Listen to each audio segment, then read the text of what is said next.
Araham stepped out of his truck, taking a deep breath as the morning sun cast its golden light over downtown Dallas. The city streets were already bustling, people rushing into the rhythm of their daily routines. For Araham, today was like any other, a day of hard work and responsibilities to fulfill. But what he didn't know was that this morning would bring a lesson not only for himself, but for those he was about to encounter. His truck pulled up in front of Belle Andrea, one of the most prestigious restaurants in the city. Known for its luxurious ambiance, top-tier service, and clientele of the elite, it was a place where the wealthy dined and deals were made over glasses of fine wine. Araham wasn't a guest, nor was he a regular patron. He was simply a delivery driver, there to complete his job before moving on to the next. Adjusting his gloves, he checked the order sheet on his clipboard before unloading the truck. Fresh seafood from Gulf Coast imports, premium organic greens. Every item was essential in maintaining the restaurant's high standards. As he stacked the crates onto a dolly, laughter rang out from inside the restaurant. At first, Araham didn't think much of it, but then he noticed something. This wasn't just ordinary laughter. There was a hint of mockery, a trace of condescension in those voices. He was no stranger to being overlooked, to being treated as merely a cog in a bigger machine, invisible to those who considered themselves more important. But Araham also knew that reality wasn't always as it appeared, and this morning, the truth was about to be revealed. Araham pushed the delivery cart toward the kitchen entrance of Belle Andrea, the designated access point for all delivery drivers. The back of the restaurant was a stark contrast to its glamorous facade. Heavy steel doors, cold tiled floors, and the faint aroma of food lingering in the air. But the most noticeable thing wasn't the surroundings. It was the way the restaurant staff looked at him as he stepped inside. A young chef, dressed in a crisp white coat, gave Araham a once-over, his expression a mix of impatience and mild irritation. "Next time, be on time," he muttered, his tone laced with annoyance. Araham didn't flinch. Instead, he calmly lifted the invoice for the order. "I'm here exactly on schedule," he replied evenly. "Fresh seafood from Gulf Coast and organic greens, just as ordered." Behind the chef, a few other staff members exchanged smirks. One of them leaned in, whispering something that made the others chuckle under their breath. Araham heard every word, but he didn't react. He simply continued his job, carefully unloading the crates one by one. Their eyes held clear disdain. None of them knew who he was. To them, he was just a delivery driver, someone they deemed insignificant. What they didn't realize was that their assumptions would soon be challenged, and it was only a matter of time before the truth was revealed. Araham continued pushing the delivery cart deeper into the kitchen, where bright white lights reflected off stainless steel surfaces. Everything at Belle Andrea was polished, spotless, and seemingly perfect, but the atmosphere carried a different kind of coldness. The hushed whispers, the lingering glances filled with scrutiny, and the subtle smirks all made one thing clear. This place wasn't just about professionalism. It was built on an unspoken hierarchy that everyone silently obeyed. A woman dressed in black, likely a manager, strode past him without so much as a glance. Her voice was sharp as she snapped at a staff member, "Don't let deliveries block the walkway."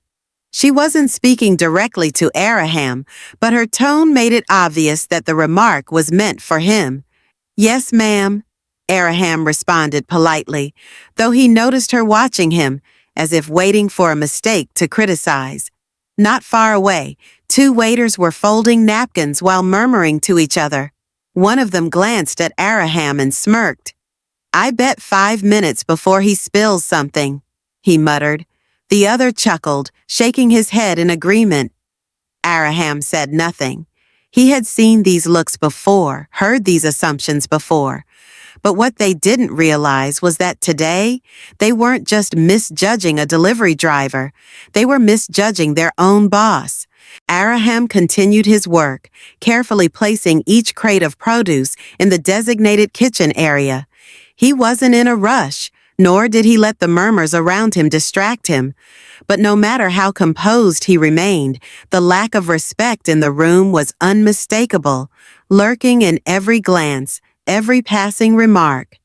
As he set down a crate of organic kale, a young kitchen staff member walked over, picked up a bunch, and scoffed before turning to his colleague. "This is the best they could send us?" he sneered. "I swear the quality of this place is going downhill." Laughter rippled through the surrounding staff, as if it were the funniest joke of the day. Another worker shrugged, casting a sideways glance at Araham. "Maybe the delivery company just sends whoever they can find to do this job," he said, his tone dripping with condescension. Araham only nodded slightly, refusing to let their provocation affect him. He knew exactly where their arrogance stemmed from. They believed they were on a different level, that he was just another laborer, unworthy of their respect. As he turned back to the truck to retrieve the next batch, he could hear the lingering chuckles behind him. They had no idea that every word, every dismissive act, was etching a lesson they would soon have to learn. And most importantly, they didn't realize that the man they were looking down on was the very person who held the power to change their fate. Araham continued his work with his usual calm demeanor, but the lack of respect from those around him showed no signs of stopping. As he returned with the second batch of deliveries, the quiet snickers from the kitchen persisted. A few restaurant staff stood in the corner, watching him with amused expressions. They weren't speaking loudly, but they made sure he could hear. One of the chefs, a tall man with a smug grin, leaned toward his co-worker and whispered, "I bet he couldn't even afford to eat here." His words carried an unmistakable tone of disdain, and immediately a ripple of chuckles spread through the group. Araham paused for a brief moment, but didn't turn his head. He tightened his grip on the cart's handle and kept moving, refusing to give them the satisfaction of a reaction. He had faced this before. The prejudices, the condescending remarks from people who believed that his job made him lesser. But today, this wasn't just about him. Inside the kitchen, the staff continued to observe him, waiting for a mistake to laugh at. But Araham made no mistakes.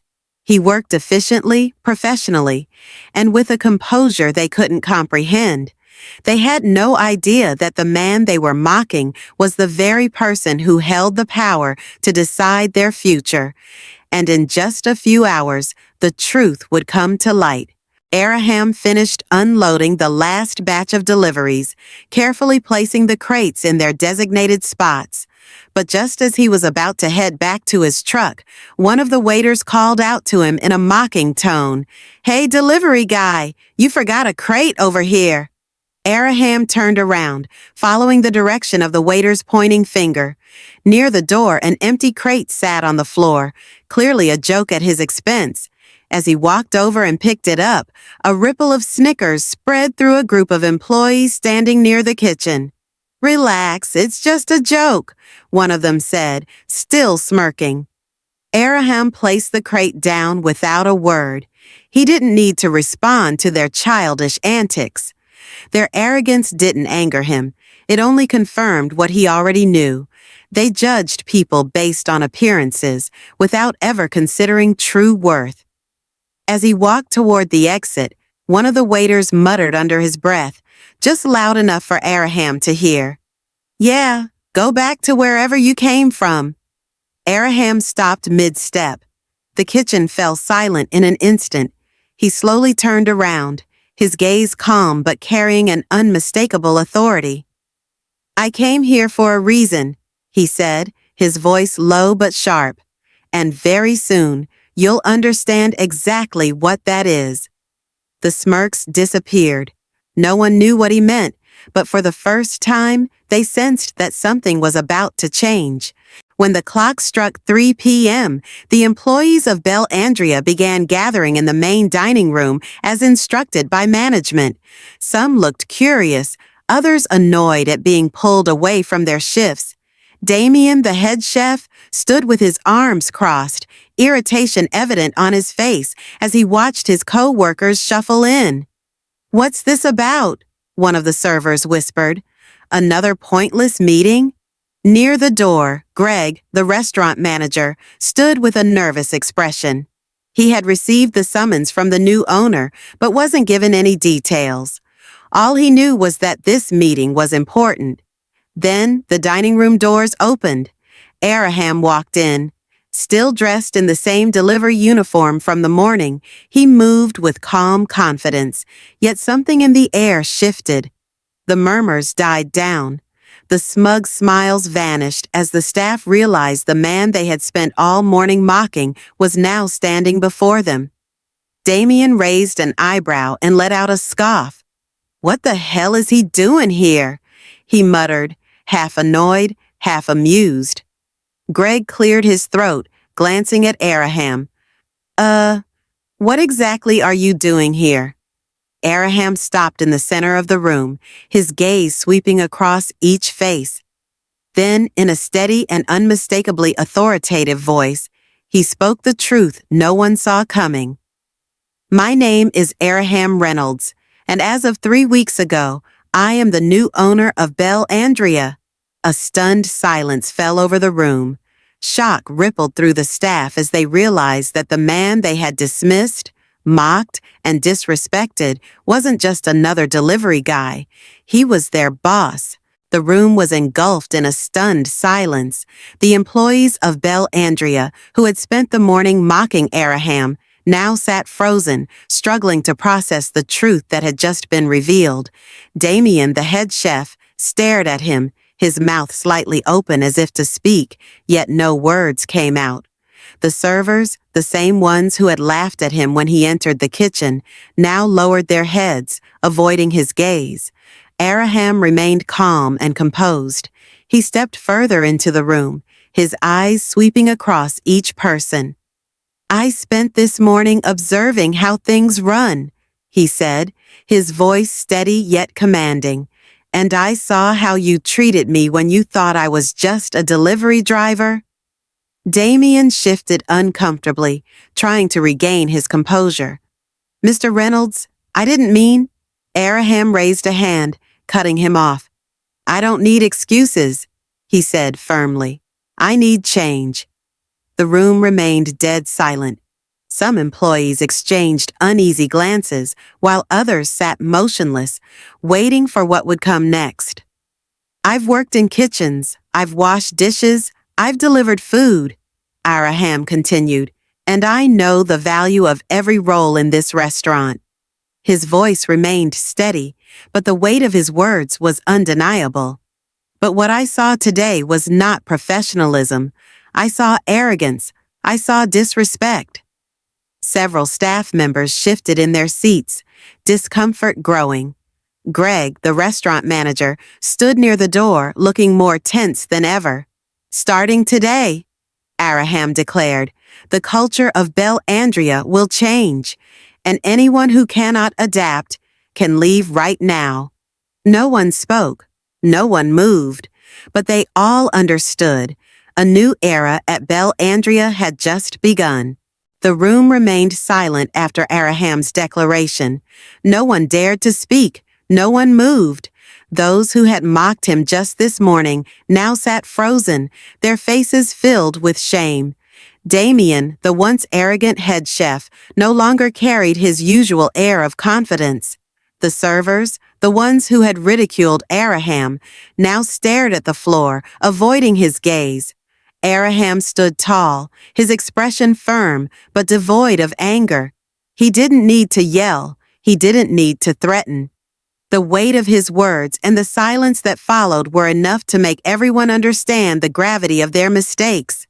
"I know that change doesn't happen overnight," Araham said, his voice steady and resolute. But if we want Belle Andrea to grow, change is necessary. And that change begins with respect, not just for the customers, but for every member of this team. Damien swallowed hard, trying to find something to say. I didn't mean any disrespect. Araham gave a slight nod. Actions matter more than words, Damien, he replied. If you're ready to change, prove it. His gaze moved across the room, locking eyes with the staff. This applies to all of you. Starting today, we will build an environment where everyone is respected, where professionalism is not just about how we serve our guests, but how we treat each other. A few employees gave small nods, while others sat in quiet contemplation, reflecting on what had just happened. Araham didn't expect change to happen immediately, but he knew that this moment was the first step. The first step toward turning Belle Andrea into more than just a renowned restaurant. It would become a place known for dignity, professionalism, and respect. After Araham's powerful words, the room remained heavy with silence. No one objected. No one dared to scoff anymore. They understood that everything had changed. The employees who had mocked him that morning no longer carried the same confidence. Their smug smiles had vanished. None of them had imagined that the delivery driver they had looked down upon was actually the one who held their future in his hands. Araham scanned the room, his gaze no longer filled with anger, but with determination. I'm not standing here to punish or humiliate anyone, he said, his voice calm yet firm. I'm standing here because I believe in the potential of this restaurant. But if we want Belle Andrea to truly succeed, we cannot let arrogance blind us to our own values. Damien, the head chef, shifted uncomfortably, still struggling to fully grasp the reality of the situation. I understand, Mr. Reynolds, he said, his voice noticeably softer than usual. I will adjust my approach. Araham nodded. I hope so, he replied before turning to the rest of the staff. This applies to everyone. If you want to stay here, if you want to continue working at one of the finest restaurants in the city, then you need to understand that respect is not just for customers, it is for everyone. Greg, the restaurant manager, gave a small nod of agreement. We can do better, he admitted. Araham offered a slight smile. I have no doubt about that, he said, but that choice is yours to make. The people in the room were still in shock, but they all knew one thing. From this day forward, nothing would be the same. The lesson from Araham's story. Araham's story delivers a profound lesson on respect and human value. In society, it is easy to judge people based on appearances or the jobs they perform, but that perception never defines their true worth. The employees at Belle Andrea made the mistake of allowing their arrogance to cloud their judgment, only to realize that the very man they had belittled was the one who controlled their future. This event serves as a powerful reminder that every job holds value and respect should be given to all, regardless of their position. Araham's actions were not just a lesson for his staff, but a universal truth. Humility, respect, and the way we treat others can ultimately shape our own destiny. A thriving workplace or society is not built on hierarchical divisions, but on fairness and the ability to recognize the true worth of every individual. Thank you for watching. If you found this video interesting or enjoyable, please show your support by giving it a thumbs up. It really helps the channel grow and reach more amazing viewers like you. Don't forget to hit that subscribe button and turn on the notification bell so you never miss out on our future uploads. Your support means the world to us and keeps us motivated to create even better content for you.